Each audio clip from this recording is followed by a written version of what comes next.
Olá pessoal, meu nome é Eduardo, seja bem-vindo ao canal. Estamos analisando o livro O Trabalho Intelectual de Jean Guiton, agora analisando o capítulo 7, que tem como título Germes e Resíduos. Nesse capítulo, Jean Guiton vai tratar aí sobre notas e as suas importâncias, vai tratar sobre um diário e a sua importância, além de outros detalhes relacionados a anotações e como tomar esse cuidado e com essas anotações. Inicialmente ele fala sobre os cadernos de cabeceira. No capítulo anterior, no capítulo 6, o Jean Guiton fala sobre os livros de cabeceira, que são aqueles livros que você tem que ter sempre à disposição e que você gosta de ler e reler para se aprimorar. Agora ele fala sobre os cadernos de cabeceira. O que são esses cadernos de cabeceira? São justamente aqueles textos que você escreve ou mesmo um diário que você mantém constantemente e que você vai relatar a sua vida, né? O diário ele é importante para você conhecer a si mesmo, e nesse processo de conhecer a si mesmo vai te fornecer aí muitos materiais para aumentar e ampliar a possibilidade de trabalhar o seu espírito, né? Trabalhar a si mesmo. Então o diário ele é algo bastante profundo, porque vai te deslocar aí de si mesmo para algo escrito, né? E você vai poder refletir melhor sobre aquilo que você vem fazendo aí.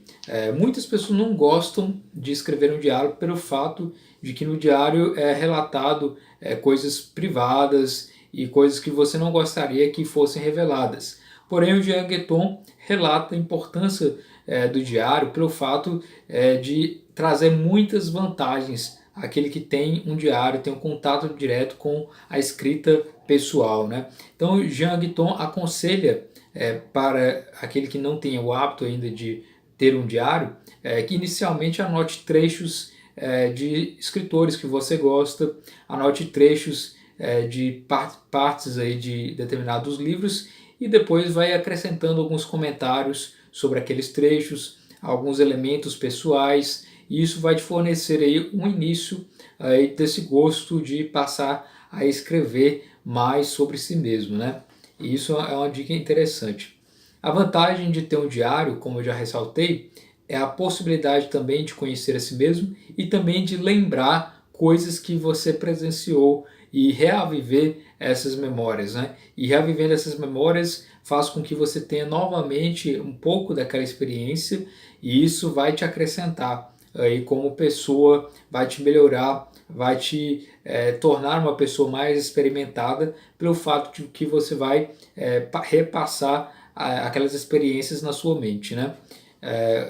Muitas pessoas ao longo do tempo, né, do passado, eles fizeram, né, das próprias histórias lembranças, né? Como por exemplo aí ele coloca que os hebreus, né, que tinham propriamente sempre se lembravam das histórias do seu próprio povo. E aqui ele ressalta a importância da memória, de você sempre manter aí uma memória em relação aos acontecimentos, e isso vai te direcionar melhor. E ela até coloca uma frase aqui que é interessante, né? Newman dizia que Cristo manifesta-se pela operação da memória. Então veja a importância que se dá ao ato de se lembrar das coisas, né? E isso tudo está relacionado ao próprio diário, né? A ideia de se manter as suas memórias e passar pelas experiências novamente através dos escritos, né? O diário ele permite também avaliar seus comportamentos, e avaliando seus comportamentos você vai poder entender melhor o momento em que você está e possibilitar aí um avante, né? Possibilitar uma análise futura dos acontecimentos, ou mesmo evitar determinados erros que você venha a cometer novamente. Então ele te apresenta aí lembranças do passado, seus comportamentos do passado, e pode ser um guia para os seus comportamentos do futuro. E aqui ele coloca uma parte interessante também. Quando relemos os traços de nosso próprio passado, vemos mudar o seu significado. O que ele quer dizer com isso? É que quando se lê algo do seu caderno, né, do seu diário, em determinada época, você vai ter uma mentalidade. Quando você lê em outra época, você vai ter outra mentalidade. Por exemplo, ele coloca, né, quando você ler o seu diário em 1914, o seu significado, as suas ideias em relação àqueles escritos vai ser uma. Quando você lê aquele diário naquela mesma data, em 1939, você vai ter outra mentalidade. Então, sempre quando o tempo for passando, a sua mentalidade vai se alterando com o tempo e a releitura daquelas passagens do diário vai te fornecer aí muitos significados, vai te ampliar e te trazer experiências ao longo de toda a vida. Né? Então, é algo realmente importante para o Jean Guiton manter um diário. Né? O significado da leitura, portanto, varia conforme nossa experiência de vida, né, e conforme aí a época que nós vamos ler aquele diário. Ele ainda cita, né, Max Jacob, né, um texto aí que ele cita, onde ele aconselha a escrever um diário, escrever o diário de sua vida. Né? E segundo ele, é um desperdício as pessoas não escreverem um diário, porque muitos pensamentos que seriam muito bons, né, acabam se perdendo porque elas não foram justamente registrados aí em diários ou mesmo em livros. Né? E ainda um trecho aqui importante do livro, né, do Jean Guiton, onde ele diz o seguinte: um dos segredos de alguns romancistas é não deixar nada escapar. Para eles não há migalhas, não há realidades insignificantes. Assim como para um pensador não há ideias que não possam ser um pensamento. Então é interessante essa ideia de sempre buscar anotar, sempre registrar aí, os acontecimentos, registrar aquilo que está acontecendo em seu diário. Em seguida, ele trata aí do título Os que Nunca Escrevem. Aqui ele fala sobre aqueles que não têm esse direcionamento de escrever um diário. Existem aquelas pessoas que não têm esse hábito de escrever um diário, mas que têm aí o hábito de escrever notas, de escrever aí, axiomas, sinopses, né? E há quem faça, portanto, esses aforismos, trechos essenciais aí para que seja relido e lido. Né? Não necessariamente aquela pessoa vai estar habituada a escrever um texto longo e nem mesmo um diário. Ela simplesmente anota trechos que ela considera importante para a sua vida para relembrar. Né? E o próprio Jean Guiton não desmerece esse tipo de pessoa, ele não faz classificação entre aqueles que anotam em diário, que são mais importantes, daqueles que não anotam. Tanto é que ele diz, né, que essas determinadas pessoas escrevem o indispensável, e através do indispensável é que elas podem refletir mais e podem até conversar. São pessoas que lidam mais com a oralidade do que com a escrita propriamente, né? Porque elas não se limitam basicamente às notas, né? Elas estão basicamente direcionadas aí para o seu próprio pensamento, e as notas são apenas registros de informações essenciais. E ele coloca e ressalta a importância também daquelas pessoas que não escreveram, né, que foram pessoas importantes, mas que não tinham esse costume e não registraram livros e nem mesmo registraram um diário. E aqui ele coloca no trecho interessante: os antigos não escreviam, os sábios de Israel não escreviam. Jesus nunca escreveu, salvo uma vez no chão, quando falava com a mulher adúltera. Sócrates também não escreveu. O camponês, o marinheiro, o soldado, o contemplativo não escrevem. Deus inspira, mas não escreve. Então, ele cita várias pessoas importantes que não escrevem, que não têm o hábito da escrita. Então, você não deve levar em consideração o fato de você anotar, de ser um escritor, como sendo alguém mais importante ou tendo algo a mais. Né? Talvez possa ser o fato aí de que isso vai te abrilhantar, te trazer conhecimento e te melhorar como pessoa, mas não é aí o ápice da intelectualidade. Isso é interessante aqui porque ele ressalta, né, a ideia justamente que a oralidade, que existem pessoas que não escrevem constantemente em diário e tudo mais, e até pessoas importantes, né, de grande renome. Em seguida, ele trata aí sobre o terceiro tópico, a Rosa dos Ventos. A Rosa dos Ventos nós vamos ver aqui mais adiante, né, o conceito que o próprio Jean Guiton dá, né, mas são indicações que ele dava nas notas. Né. O Jean Guiton, ele, apesar de ter verificado que existem aquelas pessoas que lidam melhor com a oralidade, que não têm o costume de registrar, ele ainda assim ele aconselha que as pessoas busquem registrar, fazer notas e ter diário, porque tudo isso traz muitas vantagens que são interessantes. E quais são as vantagens, basicamente, de se escrever?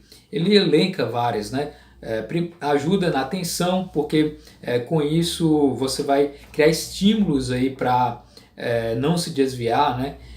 Ajuda também a pensar melhor as coisas, porque estende, né? Tira de você, estende para fora algo que está escondido dentro de você. Você consegue raciocinar melhor e consegue extrair de você mesmo algo que você quer passar aí em termos escritos, né? Isso é algo bem interessante. Além disso, fazer os próprios resumos podem te orientar em determinadas informações. Além disso, é agradável a escrita, da mesma forma como você gosta de falar, e isso te dá um certo prazer na fala, né? Aquela boa conversa que você tem. A escrita, quando você está lidando com ela e quando você está fazendo de uma forma interessante, ela também te proporciona esse prazer aí de comunicação, né? Além disso, te traz uma certa certeza da memória, porque vai estar registrado aquele momento em escritos, né? E quando você relê, vai te dar essa possibilidade de lembrar o ocorrido, né? E sendo aí o próprio passado registrado no seu diário, nos seus escritos. Além disso, a própria escrita ensina a ser moderado, no sentido de que faz com que você pense melhor nas suas atitudes, pense melhor naquilo que poderá fazer na sua própria vida, né? Além disso, melhora também sua própria ortografia, seu vocabulário, sua forma de escrever, o respeito pela palavra escrita.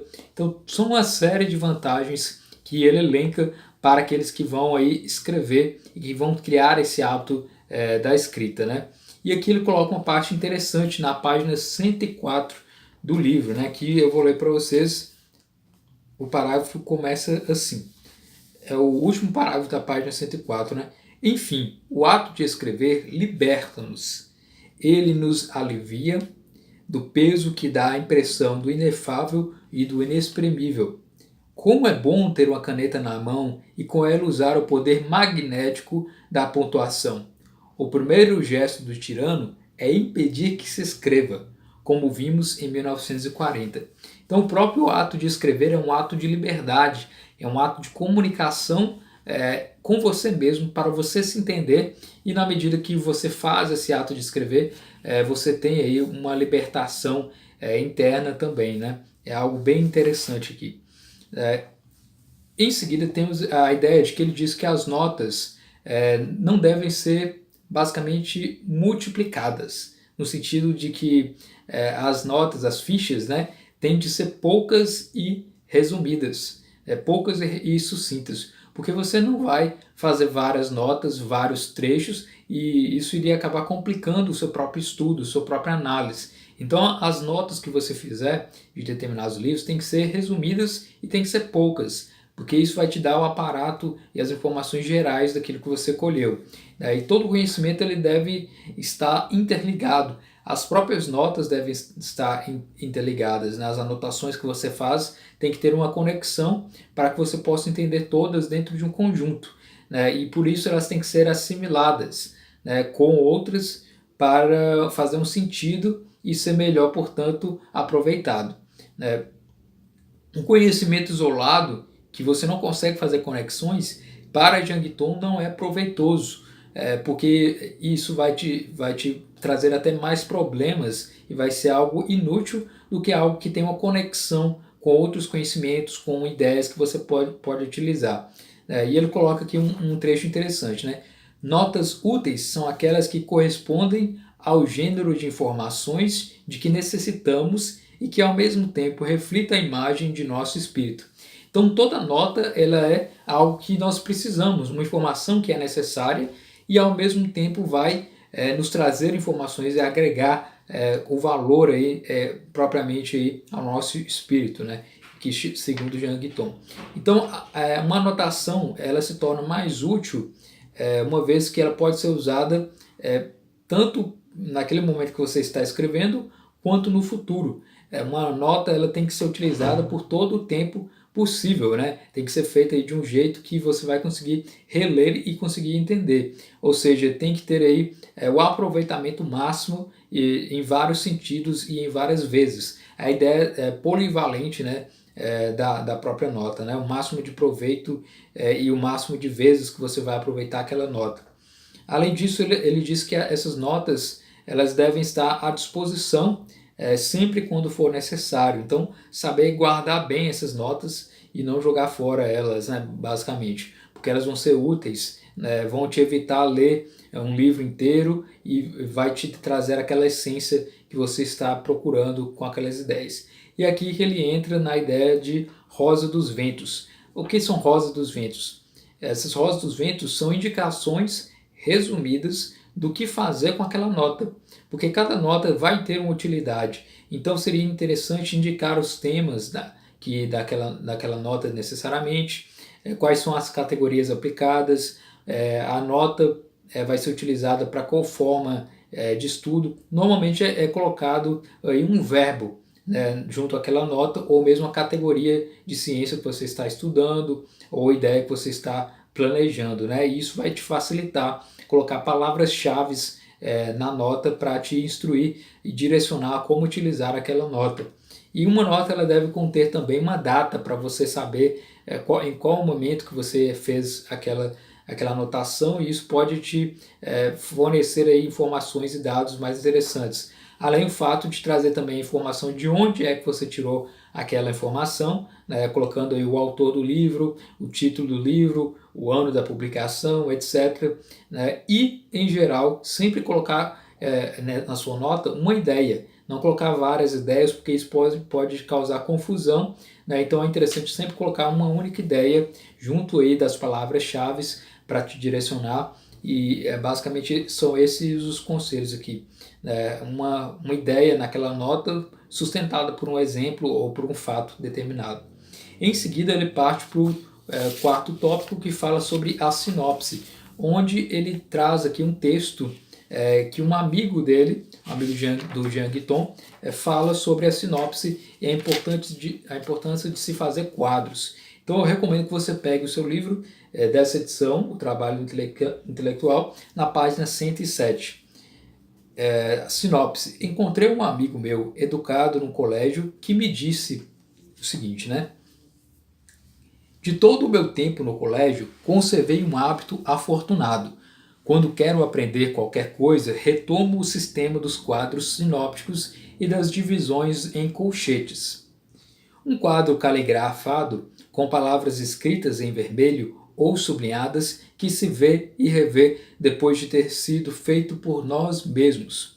Notei que o quadro sinóptico feito por um outro não dá o mesmo fruto. Esse quadro faz-nos aprender e compreender ao mesmo tempo. Presta os mesmos serviços que o gráfico na geometria e em estatística. Permita ver as coisas com um só olhar. Apresenta ainda uma grande vantagem sobre o livro escolar, que diz as coisas uma após a outra, sem que se julguem suas proposições e suas relações. Os meus quadros sinópticos, uma vez feitos, permaneciam meus companheiros. Eu os pendurava na parede e aprendia-os com um olhar distraído. Em particular, eu tinha toda a gramática alemã por conselho de meu professor, num único quadro sinóptico. Ora, se um único quadro servia para toda a gramática alemã, imagina como esse método é rico. Naturalmente, para fazer uma sinopse, é preciso simplificar, mas simplificar é procurar pela essência. E junto com a arte de desenvolver, que é a sua inversa, a arte de simplificar é a arte escolar, que deveria aplicar-se durante a vida inteira. Se na sua idade o senhor ainda deseja aprender, e aos 50 anos ainda aprende-se com alegria, empenhe-se no quadro sinóptico. Assim, para aprender história, comece por estabelecer uma cronologia sinóptica, sem muletas, caminhe sozinho. Disponha o papel em várias colunas, uma para os fatos militares, outra para a diplomacia, uma terceira para países estrangeiros, quarta para acontecimentos religiosos, quinta para as grandes renovações artísticas e sexta para as descobertas da ciência. o Senhor verá como, na idade madura, uma cronologia desse gênero pode ensinar coisas novas. As linhas de influência estão traçadas, apenas é preciso sublinhá-las. Assim, muitas vezes nota-se a parte do acaso nessas coisas, mas também a das correspondências, e como uma pequena invenção científica que nos passou despercebida. Ao fim de certo tempo, traduz-se numa batalha e perturba os impérios. Para a geografia, uso um processo semelhante. Se pretendo estudar a Bretanha, em vez de fazer um único mapa, como fazia antes e no qual escrevia tudo, faço uma série deles um tanto grosseiramente, porque não interessa a exatidão absoluta. Cada contorno deve ser estilizado, cerca de 10 ou 12. Num ponho, por exemplo, as costas e os cursos de água, noutro as cidades e as grandes estradas, noutro as florestas, noutro o itinerário do exército de Patron. Que interesse tem esse sistema? Tem este. Cada um dos meus mapas representa um pensamento. Cada pensamento é um fato esclarecido correspondido por uma ideia, porque, por sua vez, a cada uma dessas faço também corresponder um princípio que se encontra facilmente. Mas insisto, a sinopse, como gráfico, não é útil se for a sinopse de outra sinopse. Aqui, todavia, cada um deve ser o seu próprio mestre e aluno.